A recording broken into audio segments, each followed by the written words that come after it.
హైదరాబాద్ లో బీజేఎల్పీ సమావేశం జరిగింది. రానున్న అసెంబ్లీ సమావేశాల్లో అనుసరించాల్సిన వ్యూహంపై చర్చించినట్లు బీజేఎల్పీ నేత మహేశ్వర్ రెడ్డి తెలిపారు. ఎన్నికల్లో కాంగ్రెస్ పార్టీ ప్రజలకు ఇచ్చిన హామీలు అమలు చేయాలని అసెంబ్లీ వేదికగా నిలదీస్తామని అన్నారు. బీజేపీ ప్రజల పక్షాన పోరాటం చేస్తుందన్నారు.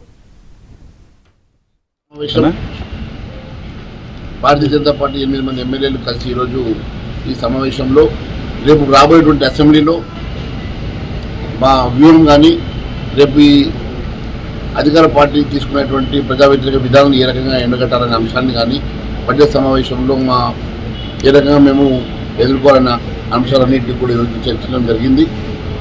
తెలంగాణ రాష్ట్రంలో కాంగ్రెస్ ప్రభుత్వంలో గత 7 నెలల నుంచి జరుగుతున్నటువంటి అవినీతి అక్రమాల విషయంలో కానీ మరి ప్రజా గొంతుకై ప్రధాన ప్రతిపక్ష పాత్ర పోషిస్తూ భారతీయ జనతా పార్టీ చేస్తున్నటువంటి ప్రజా ఉద్యమంలో ఏ రకంగానైతే మేము పోరాటం చేస్తున్నామో అదేవిధంగా రేపు అసెంబ్లీ సాక్షిగా భారతీయ జనతా పార్టీ పోరాటం చేస్తుంది.